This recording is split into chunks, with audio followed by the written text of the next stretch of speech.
Berarti banyak yang sudah dilakukan oleh pemerintah. Itu artinya bahwa masyarakat seharusnya tidak terlalu takut dengan kekhawatiran berlebihan tentang ancaman resesi global. Ini sebenarnya bagaimana Bapak menyampaikan kepada masyarakat, khususnya kelas menengah ya, jangan kemudian termakan isu, kemudian jadi menahan diri, ekonomi malah tidak jalan, seperti apa Pak? Ya, masyarakat harus optimis ya. Karena kan ada, saya bilang tadi, pertama itu pemerintah ini kan sudah menyiapkan khususnya untuk kelompok MKM. Yes. Itu dan masyarakat yang rentan, Yeah. itu menjaga daya beli masyarakat melalui perlindungan sosial.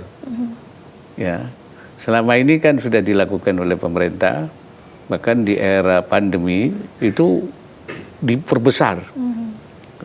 Selain sasarannya di pensasaran yang lebih tepat, terus dilakukan upaya-upaya supaya tepat sasaran, tapi juga diperbesar jumlahnya. Ya, karena ketika itu kan diperkirakan bahwa jumlah yang penurunan kesejahteraan itu banyak karena ada akibat pandemi, itu diperbesar, sembako, kemudian juga sasarannya juga diperbesar. Jadi berbagai macam kelompok, termasuk pengusaha yang lemah, juga yang gajinya di bawah, ya itu juga itu upaya-upaya yang sudah dilakukan oleh pemerintah dalam rangka menjaga daya beli masyarakat. Ya. Dan yang kedua itu menjaga supaya daya saing terus hidup, terutama oleh UMKM kan. Ya, jadi pemerintah memberikan fasilitas dan dukungan. Seperti saya katakan tadi, pemerintah tidak hanya regulator, tapi juga fasilitator, tapi juga partner juga, dan memberikan juga pendampingan terhadap usaha-usaha UMKM.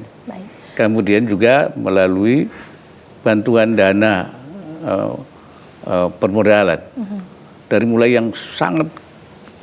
yang sebenarnya yang tanpa beban, bahkan itu merupakan bantuan, yaitu CSR, kemudian PKBL, ya. Kemudian naik kelas, kemudian baru ada mikro. Betul. Ya, kecil, kemudian ada mekar, kredit mekar, kemudian ada juga bank wakaf mikro. Nah kalau naik kemudian juga ada kur mikro, kemudian kur yang reguler, dan kemudian baru naik. Jadi dari mulai yang kecil sampai yang besar difasilitasi oleh pemerintah. Pak, ini mengingat beberapa waktu lagi nanti kita akan bulan puasa. Biasanya kalau mendekati bulan puasa, harga merangkak naik, Pak. Ternyata sudah terlihat ya Pak ya, mulai dari harga minyak goreng, bahkan juga kebutuhan pokok lainnya. Ini bagaimana pendapat Bapak? Ya, saya kira yang penting kalau kenaikannya itu akibat karena bulan puasa semata-mata, itu sebenarnya sementara. Kenaikan yang sementara. Oleh karena itu pemerintah akan mengambil langkah-langkah intervensi untuk mengendalikan harga ini. Nah, yang kita jaga betul tuh jangan sampai ini kemudian terus melaju naiknya ini. Nah, itulah maka ada langkah-langkah strategis yang sedang ditempuh, baik menyangkut beras, menyangkut minyak goreng atau yang lain-lain. Kita menjaga pasokan, ya, pasokan bahan baku dan distribusi bahan baku.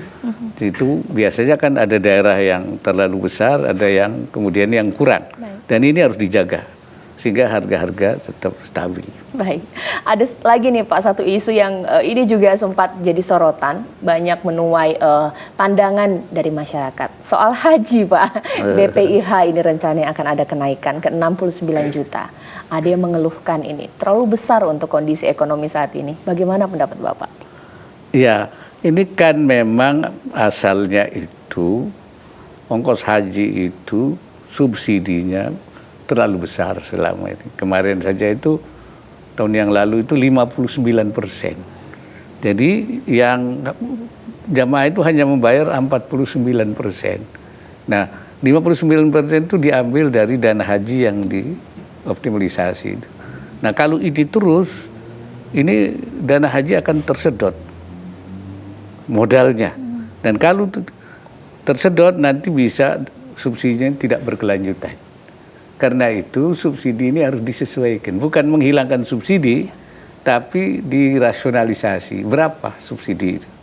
Nah, ini yang saya dengar kemarin tuh Kementerian Agama itu jamaah itu membayar 70% dan subsidinya 30%. Maka lahirlah usulan yang masuk itu.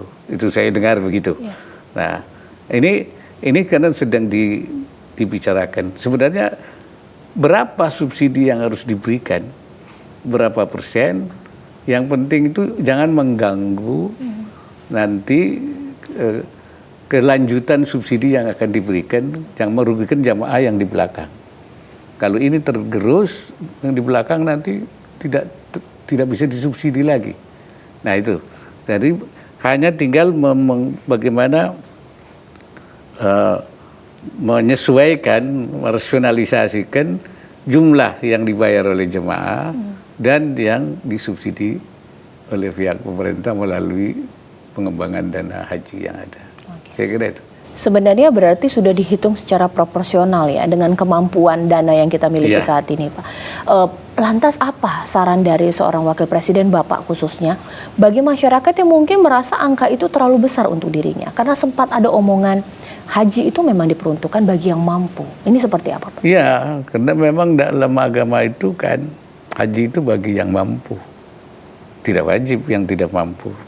Tapi kan pemerintah sudah mengupayakan melalui optimalisasi dana yang dikumpulkan, kemudian dikembangkan, pemerintah mengambil langkah untuk hasilnya disubsidikan.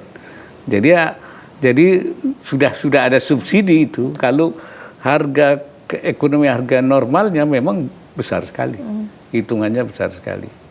Mungkin ada kebijakan lain juga jumlah hari yang di Mekah itu dan Madinah itu dulu kan misalnya 1 bulan.